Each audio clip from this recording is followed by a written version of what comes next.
What's up, everybody? Welcome to the video. It's Ryan here, former F-15E combat fighter pilot, F-16 Thunderbird pilot, and airline pilot flying the Boeing 737 and the Airbus A220. This is now day 5 in a row of U.S. strikes on Iran, and the target group that has shown up night after night in every single CENTCOM statement this week is command centers, the actual brain of Iran's military system, the facilities that let their leaders sit the battlefield and give orders to forces spread across the whole country. Take that out again and again, and you're not just destroying hardware, you're hurting Iran's ability to coordinate anything at all. Let's break down exactly what's been hit, why targeting command and control is such a different kind of strike than going after a radar site or a missile launcher, and where this is heading as strikes are now getting closer to Tehran than at any other point in this specific round of the war. I'm going to walk through this week's pattern of command center strikes and what CENTCOM has actually confirmed, then explain what a facility like Qatam al-Anbiya actually is and why hitting Iran's command structure matters so much more than hitting any single weapon system, then cover the new casualty numbers and the strikes now landing near the capital for the first time in this round, then Iran's warning about what happens if this spreads further, then a small but truly notable diplomatic detail buried in the middle of all this, and finish with my take on what degrading a country's command and control actually does to its ability to keep fighting. CENTCOM's own statements this week have been remarkably consistent in their wording. And that consistency tells you something important. Night after night, the language keeps repeating. U.S. forces struck Iranian command centers, air defense sites, missile and drone capabilities, and coastal surveillance facilities. On Wednesday specifically, CENTCOM confirmed it had completed an evening wave hitting exactly that target set using precision munitions across multiple locations, including Bandar Abbas, and separately confirmed an earlier 90-minute strike that morning against coastal, defense and cruise missile sites on Greater Tumb Island, a small but strategically important island near the strait believed to house a naval base Iran has used to help disrupt shipping in that corridor. By early Thursday, CENTCOM had done it again, striking several more military sites and assets, specifically described as an effort to further degrade Iran's ability to threaten mariners moving through the strait. And this time, the strikes reached farther north and closer to the capital than at any point in this particular wave of the war. CENTCOM also confirmed something new in this round. They disabled an oil tanker directly in the strait itself as part of these operations, which is a notable shift. Up to this point, most of the tanker attacks in this war have come from Iran's side. This is the U.S. directly stopping a vessel as part of its own operations. I want to explain why command centers specifically are such a valuable target group, because it's a different kind of strategic logic than hitting a missile site or a radar installation.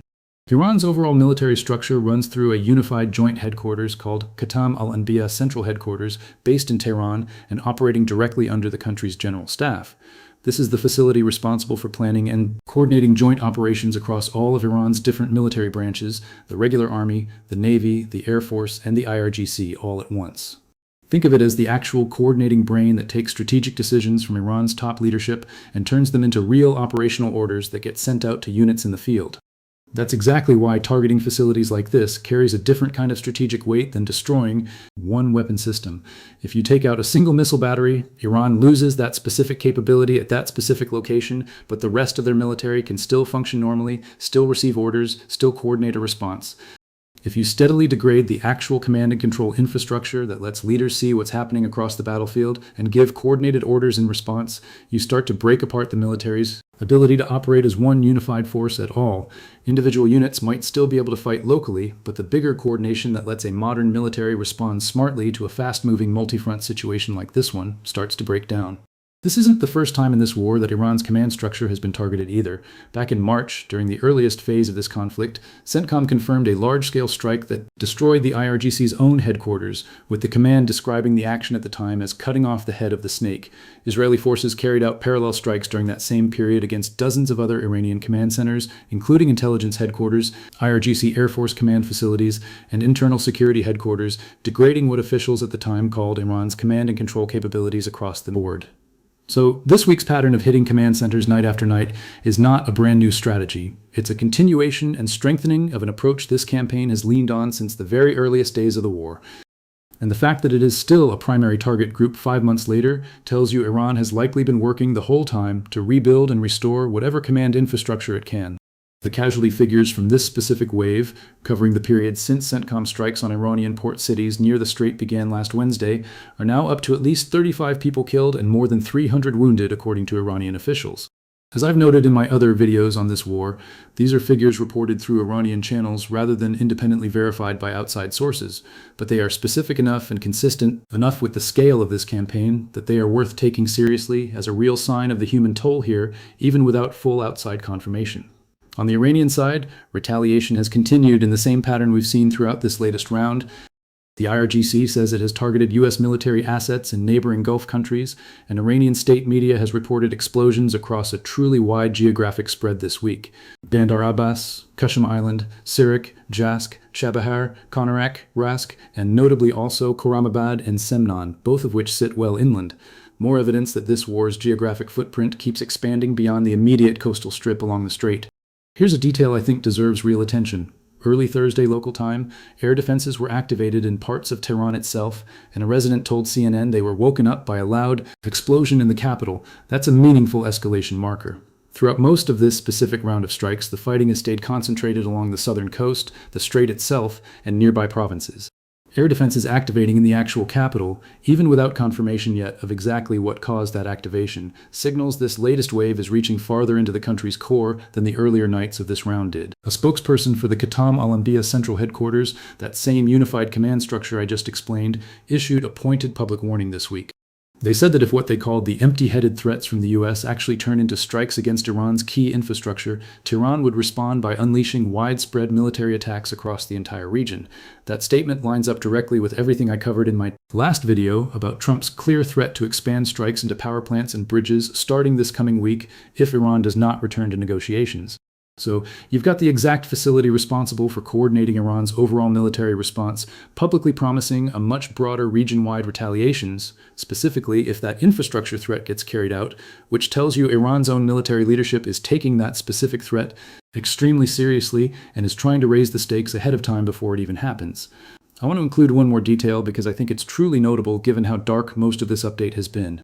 In the middle of all this, Trump announced that Iran released an American woman who had been detained since December of 2024, and he publicly praised it as a gesture of goodwill from Tehran. That's a real, concrete, positive development, landing in the exact same 48-hour window as 5 straight nights of strikes, air defenses activating over the capital, and a warning about region-wide retaliation. At the same time, Iran's own foreign ministry spokesperson said this week that the country currently has no plans for negotiations with the U.S., so it's not as if this release signals an immediate diplomatic breakthrough, but a humanitarian gesture like that happening at all in the middle of an active escalating shooting war tells you there is still some working channel of communication and goodwill between these two governments underneath all the public hostility, which is worth holding on to as a small counterweight to everything else in this update. I want to spend a minute on the actual military doctrine behind this because it's not unique to this war. Targeting an adversary's command and control system early and consistently is a basic principle in modern air campaign planning, and understanding why helps explain a lot of what we are watching unfold night after night in this conflict. In military planning circles, this idea often gets discussed using something called the UDA loop. Observe, orient, decide, act. A framework for how any organization, military or otherwise, processes information and responds to a changing situation. A working command structure lets a military complete that loop quickly. Sensors and units in the field observe a threat. Headquarters orients that information against the broader picture. Leadership decides on a response, and orders get pushed back out to units to act, all in a tight coordinated cycle. Degrade or destroy the facilities where that orientation and decision-making actually happens, and you don't just slow that loop down. In a lot of cases, you break it completely. Individual units can still observe threats around them and still act locally. But without a functioning headquarters translating scattered observations into a clear picture and coordinated orders, you end up with a military that is reduced to fighting in isolated pockets rather than as one coordinated force.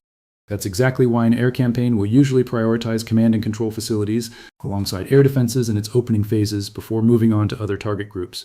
Because a military that cannot see the battlefield clearly or coordinate a response is far less able to effectively defend anything else you might want to strike afterward, including all those other target groups. Missile sites, naval facilities, radar installations that we've covered extensively in my other videos on this war. There is real historical precedent for exactly this kind of campaign, and it's worth understanding. During the opening phase of the First Gulf War, coalition planners built what is sometimes referred to as a strategic paralysis campaign, specifically targeting Iraqi command and control nodes, communications infrastructure, and leadership facilities in the earliest hours of the air campaign, well before moving into sustained strikes against fielded military units. The logic was clear at the time. A paralyzed command structure would leave Iraqi forces in the field unable to respond in a coordinated way to whatever came next. And that approach proved remarkably effective at reducing organized Iraqi resistance far faster than a campaign focused purely on attrition would have.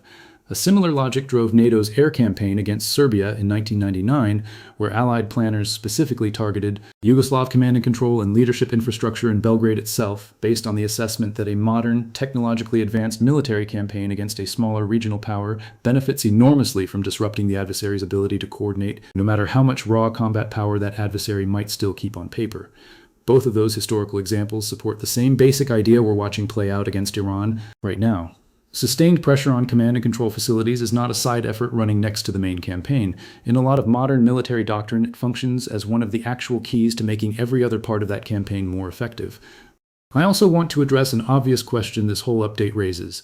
If Iran's IRGC headquarters was already destroyed back in March, and command centers have been a consistent target group ever since, why is this still a meaningful target group 5 months later? The honest answer is that modern militaries, even ones taking sustained damage, do not simply stop functioning after one headquarters gets destroyed.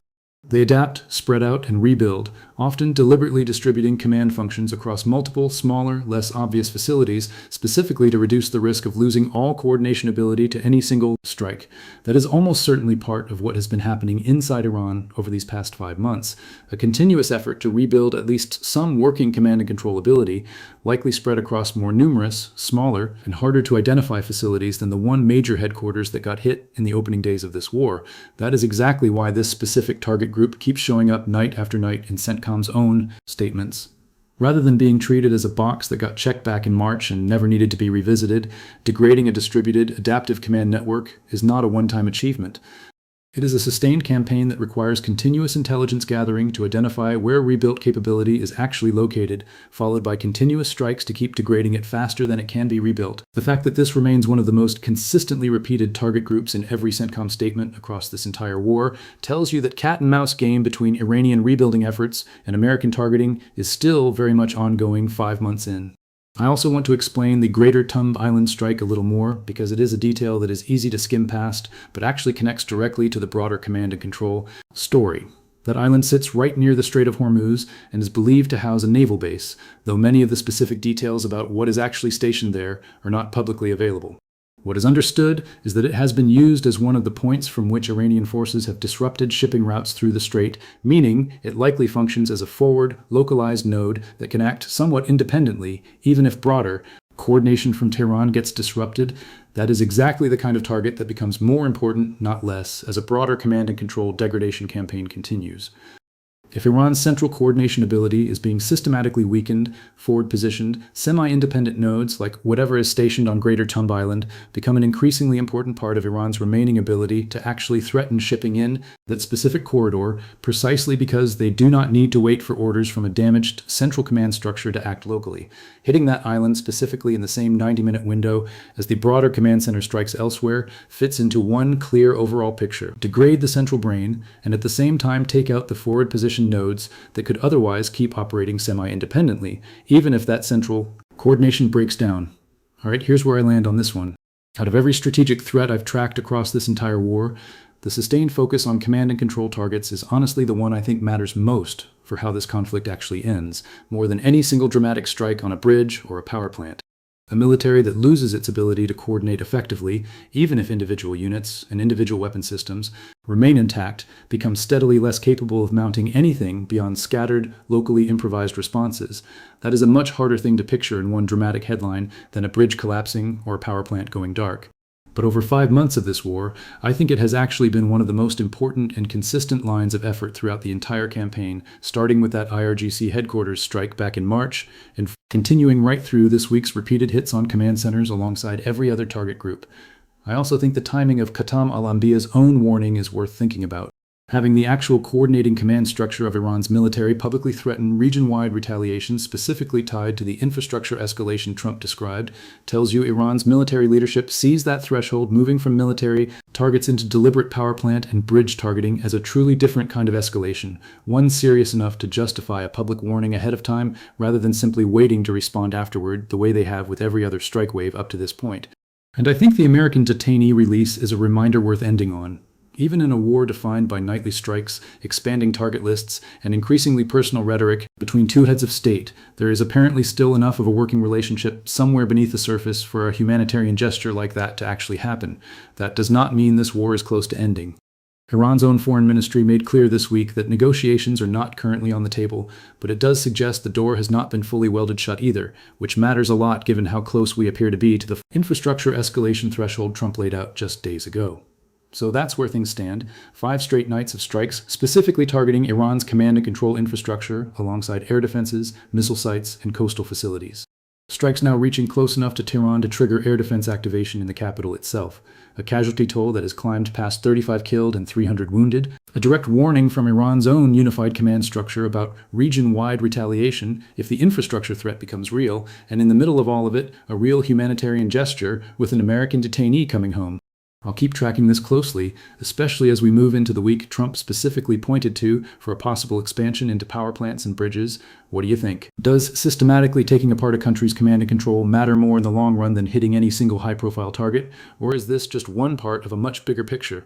Let me know in the comments below. I read every one. If these breakdowns are helping you really understand the strategy behind what's happening, not just the headlines, go ahead and hit that like button and subscribe. It helps me keep bringing you this kind of analysis as fast as the war keeps developing. Check out the next video right here. This is Ryan, also known as Max Afterburner, also known as the fighter pilot next door, signing off.